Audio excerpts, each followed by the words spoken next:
Debago hirian hainbat herri eta beraz hainbat aisialdirako aukera dauz. Gaurkoan kalera urten gara, ezauketako zeintzu dian Debago indarren aisialdirako aukera gustukoenak eta aisialdirako aukera horri denetatik zeintzu dian ezagunenak. Ezauketan duzu Debagoineko aisialdi eskaintza edo zein jan, ez da gize iritzia gotzun horren inguruan, zer botatzen duzun faltan, zer nabarmenduko zonke? Nik uste txikitsuentzako dauela aisialdia, udan bai, baina gaztientzako ez dago ezebez. Nik uste falta da lapurtxo bat gaztientzako denbora libria pasatzeko. Aixa Debagoienan aukera ezberdin asko ditugula, herri asko gazalbuen eta mendipolitxa ditugu. Gero aisialdi aukera ezberdinak kirol eskaintzak eta baditugu, umien dako, nerabien dako eta nausitzen dako badau, gauza batzuk gehiago beti eskatu lehike. Baina ondo dagoela esango nauka aisialdia bertan. Inatin baitxa autokaraniakin egon gare, eta urkulun, eta baitxa, esango nauke hemen, udala bepolitxa da, aukerak, pile bak, bai, Debagoienen batez be. Hala, nagusiak dauzkat eta nik uste, boiek gazte zienetik eta oin arte gauzak asko hobetu diala, eta ikusi ditut, ikusten nahi nahi zemene, gazte etxo asko eta jolasien eta nik uste hori zuzena dela. Obera egitegula, Mateo. Zerren alde egiten duzuzuk, zer guztain zatzu aisialdian ikia Debagoinan?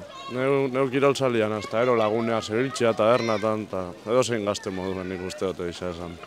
Kultura, erloko kontuak gustatzen zaizki eta mendi ere bai, kanpinare bai, ibiltzia, pasioek ematea, irakurtzia, gauza normala egitea, persona normal batek egiten dituenak edo egin barko lituzkenak. Urkulu hemen bertan dauko, orduen guretako da oso esanguratsua, eta azkenien baitxa esango nauke, hemen ingurun Oñati, Arantzazu, eta ezagunak bakitzu zentzu dien. Ni adibidez arrasaten behintzat, nau bezaide hemen elkartean apuntauta, eta horko ekitaldiak eta ekitzak eta batutan apuntatzen naz, baina hori, mendi irteerak eta eskietan eta faten naz, baina gero aparte hortaz hemen esan da, ayuntamentuak eta ematen dagoen ez daukati da ipez, ez dakit, eskaintzen dagoen eta, bestela ni gustatzen gabe mendira fatia, bizikletan eta normalean hortan ebiltzen naz. Kulturan be, hemen hasi da bastante fuerte, jazzaldia eta holan be musika eta jende, nausixabak eta gustora hartzen da olako be aisialdiak eta holan. Yo pienso que la naturaleza también es cultura. Natura ere kultura dela uste dut, eta gazteek zein helduek asko ikasi dezakete toki horietan guztietan. Kultura deitzen diogunari dagokionez, batzuetan ondo dago, baina beste batzuetan ez. Ez nabil antolatzailetaz. Gainontzeko jende guztiaz baizik izan ere, ekitaldi batzuetan arazoak egoten dira, eta egin behar ez diren gauza asko egiten dira.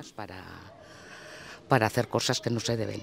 Ni batez kiroletarako da erabiltzo eta kiroletarako nahiko aukera asko da eta horren partetik gehiago goitzia ondo ikuste dut. Eta bestela aisialdirako gehiago ez dut asko erabiltzen, baina kulturetxak eta lan badaz. Igual pixka dorrei laguntzia igual bihor bada, baina ni ustez ondo da. Zerbait aldatuko zeuke Debagoineko aisialdi eskaintzatik? Ez dakit ez dut ezauten, beraz, dagoenetan, utziko nuke. Nik ezagun nauke gehiago, igual turismoko beste zentro batzuk ero bentsat inguruen egon bioko ziela, aukerak jentiak ikusteko gauzak eta guken badak ikusten da, baina kanpotarra datozenak ez dakixe ze aukera dauzen, orduan hori nik uste dut nik nabarmenduko nauke hori. Ez dakit, nik uste, ez dakit zehaz eskatuko nauke, ne jatok urrirute noen. Ni ondo bizinaz, posi bizinaz, eta biotena dauketen ez, baina nauke ze eskatuko. No! Ez, nire adinarekin ez dut ezerren falta sentitzen, uste dudalako gauza asko dagoela egiteko gurean. Ekitaldiren batera joatea nahi duenak badu aukera, eta askotarikoak gainera. Ez dakit, hola burua etorreta holan jatetortzen zez, baina, alda hobetu beti zoze.